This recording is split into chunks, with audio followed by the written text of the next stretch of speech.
Welcome to our channel. Today we how to reset your Canva branding options, detailed guide step by step clearly. To reset your Canva branding options, start by logging into your Canva account. Once logged in, locate the brand section on the left sidebar. Click on the brand tab to access your branding settings.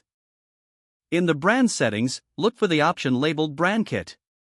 Select the brand kit to view all current branding elements. To reset your colors, find the Color Palette section. Click on the palette you want to reset. You will see an option to delete or reset the colors. Confirm the action to remove the current colors. Next, navigate to the Logos section to manage your uploaded logos. Select the logo you wish to remove. Click on the Delete option to remove it from your brand kit.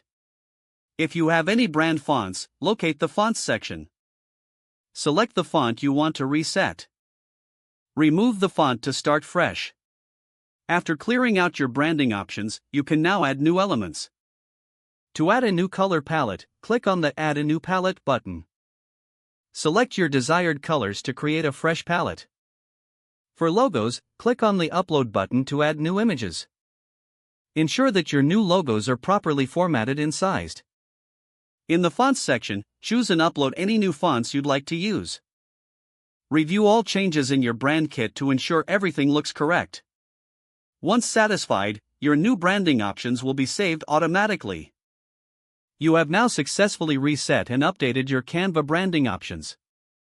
If the page does not load, refresh the browser or try again in a private or incognito window. Make sure you are using the correct email address, then retype it carefully to avoid small typos.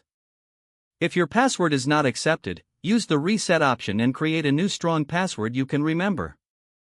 Check your spam folder for verification or security emails, then complete any requested confirmation steps. Enable two-factor authentication if available to improve account security and reduce unauthorized access risk. Don't forget to like this video and subscribe to our channel for more step-by-step tech guides.